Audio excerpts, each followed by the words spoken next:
আমাদের কোনো দাবি আছে রে? তাই না? সবাই প্লিজ, সবাই সবাই হাত কি এভাবে বাইন্ধে রাখেন, সবাই হাতে তালি হবে। আমাদের কোনো দাবি আছে রে?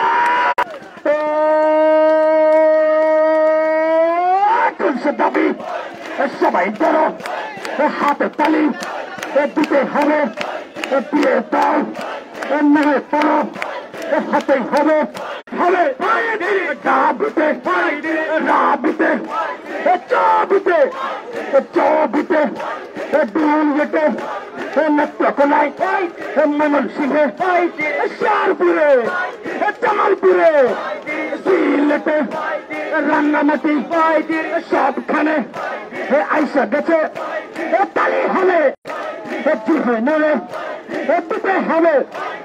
আজকের ভেতর প্রজ্ঞাপনে লিখতে হবে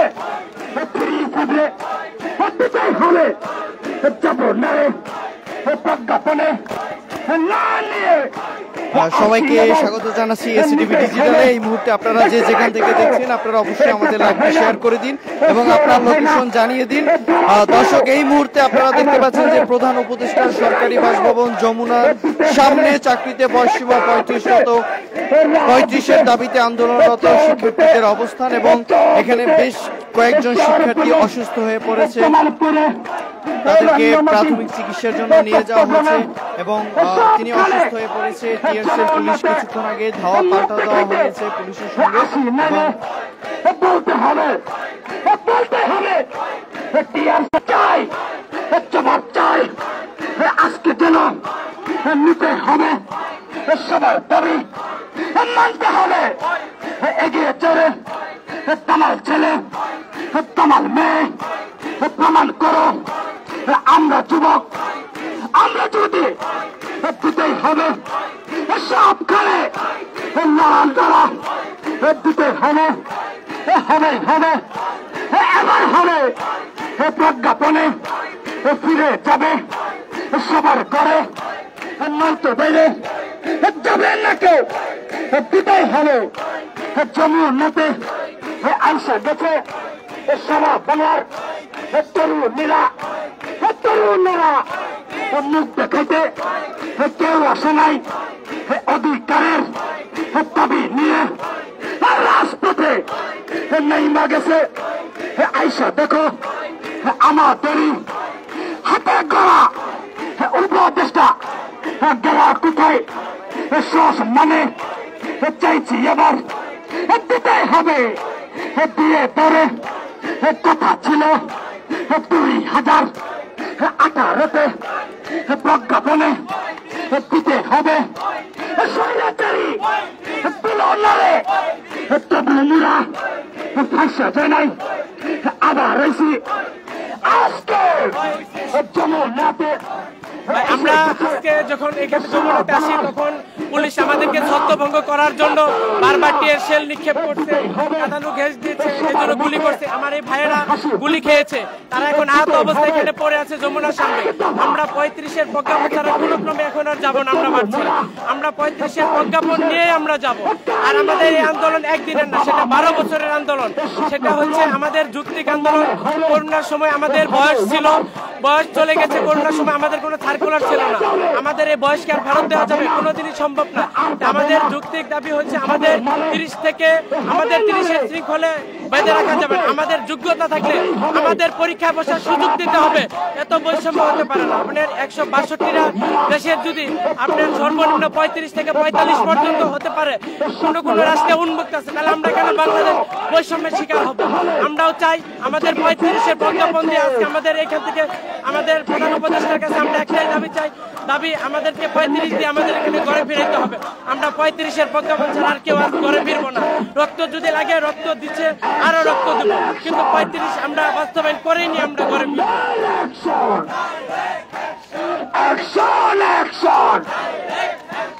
তরুণীদের অ্যাকশন আবার হবে 35। সবাই বেরো, তালে মারো, যুগের শেষে তাল মিলিয়ে আমাদের দাবি একটাই, সেটা হচ্ছে 35। আমাদেরকে প্রজ্ঞাপন আকারে আমাদেরকে ঘোষণা দিতেই হবে। প্রজ্ঞাপন ছাড়া আমরা এখান থেকে যাব না। রক্ত যখন দিয়েছি, রক্ত আরো দিব, রক্ত আরো দিব, যতক্ষণ পর্যন্ত না আমাদের 35 দাবি আদায় না হয় আমরা ততক্ষণ পর্যন্ত থাকবো।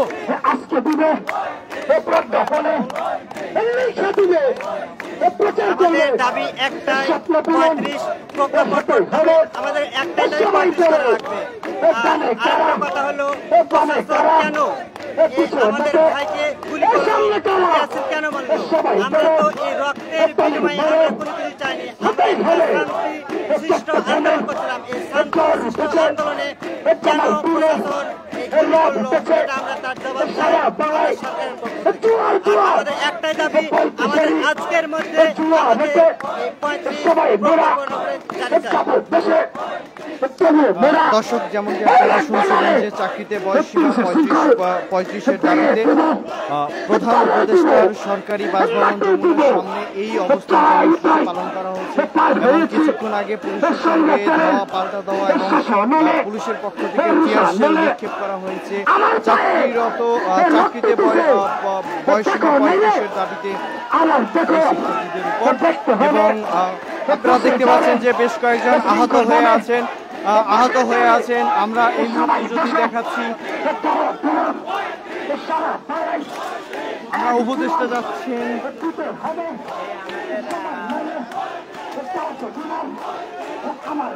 আপনারা যে যেখান থেকে আমাদের লাইভটি দেখছেন অবশ্যই আপনারা লোকেশন জানিয়ে দিন কমেন্টে, আপনারা কে কোথা থেকে আমাদের লাইভটি দেখছেন।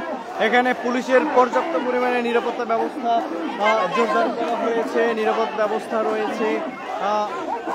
আপনারা দেখতে পাচ্ছেন যে রয়েছে বাংলাদেশ সেনাবাহিনী এবং সেনাবাহিনীর বেশ কয়েকটি ভ্যান এখানে উপস্থিত আছেন, অর্থাৎ সাজোয়া যান এখানে উপস্থিত আছেন। এখানে রয়েছে এপিবিএন এর সদস্যরা, অর্থাৎ নিরাপত্তার জন্য যেই ব্যবস্থা নেওয়া দরকার সেই ব্যবস্থা নিয়েছে। আপনারা দেখতে পাচ্ছেন যে শিক্ষার্থীরা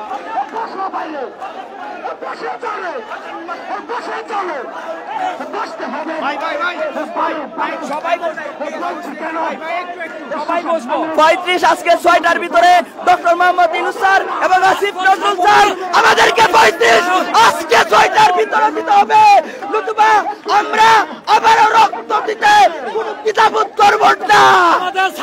আমরা ছাত্ররা 35-এ দেশ স্বাধীন করছি, 35-এ জুলাই দেশ স্বাধীন করছি, সুতরাং 35 আমাদেরকে দিতেই হবে।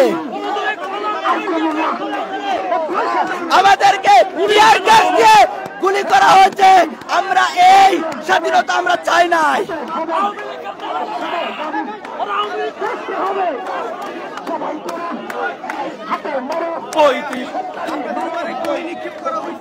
যে আমার কানের উপর যে টিয়ার সেল নিক্ষেপ করেছে, এই অন্তর্বর্তীকালীন সরকারের পুলিশ নির্মমভাবে আমাদের কোনো প্রকার উস্কানি ছাড়া আমাদেরকে গুলি করেছে, টিয়ার সেল ছাড়ছে।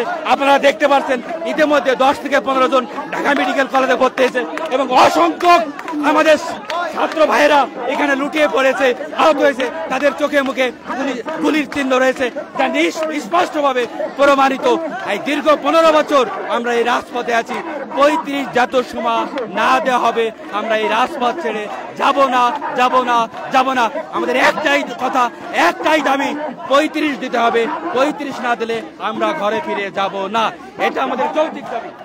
আপনারা জানেন আমাদের আজকে এই চাকরি প্রত্যাশী ভাই বোনেরা সকাল 10টা থেকে শান্তিপূর্ণ আন্দোলন করছিল এবং আমাদের কোন রকম অরাজকতা এবং বিশৃঙ্খলা ছাড়াই আমরা শাহবাগ থেকে এই যমুনার কাছে এসেছিলাম, কোন রকম বিশৃঙ্খলা ছাড়াই। কিন্তু এই অন্তর্বর্তীকালীন সরকারের পুলিশ প্রশাসন নির্বিচারে আমাদের গুলি এবং টিয়ার সেল নিক্ষেপ করেছে, যার কারণে আমাদের কিছু কিছু ভাই এখনো রাজপথে রক্তে রঞ্জিত হয়েছে। অতএব আমরা এই ঘৃণিত এবং জঘন্য অপরাধের সুষ্ঠু এবং সঠিক বিচার চাই, আর এই ধরনের ন্যাক্কারজনক কাজের তীব্র নিন্দা জানাই। এবং আজও পর্যন্ত 12 বছরে আমাদের ছাত্রদের এই 35-এর দাবি এখনো পর্যন্ত বাস্তবায়ন করেনি। তাই অন্তর্বর্তীকালীন সরকারের কাছে আমাদের বিনীত নিবেদন, যত সময় না পর্যন্ত আমাদের 35-এর বাস্তবায়ন করবেন তত সময় পর্যন্ত আমাদের বুকের এক বিন্দু রক্ত থাকা পর্যন্ত এই রাজপথ ছাড়ব না। প্রয়োজনে আমরা এই জায়গায় মৃত্যুবরণ করতে রাজি আছি, কিন্তু 35-এর দাবি বাস্তবায়ন করে যাবো আজকে ইনশাল্লাহ। দর্শক, আমরা জানছিলাম যে চাকরিতে বয়সসীমা 35 বছর করার দাবিতে 35 করার দাবিতে এখানে শিক্ষার্থীদের আন্দোলন চলছে, অর্থাৎ যাদের বয়সসীমা প্রায় 35-এর শেষ পর্যায়ে চলে আসছে তারা এখানে আন্দোলন করছে এবং সেই আন্দোলনকে দমাতে কিছুক্ষণ আগে পুলিশের পক্ষ থেকে টিয়ার শেল নিক্ষেপ করা হয়েছে এবং বেশ কিছু শিক্ষার্থী এখানে আহত হয়ে পড়ে আছে। এই মুহূর্তে প্রধান উপদেষ্টা সরকারি বাসভবন যমুনার সামনে থেকে আপনারা দেখতে পাচ্ছেন যে অবস্থান কর্মসূচি চলছে। আমরা বিভিন্ন ইউনিভার্সিটি কলেজের সবচেয়ে ভুক্তভোগী স্টুডেন্টরা এখানে আছি।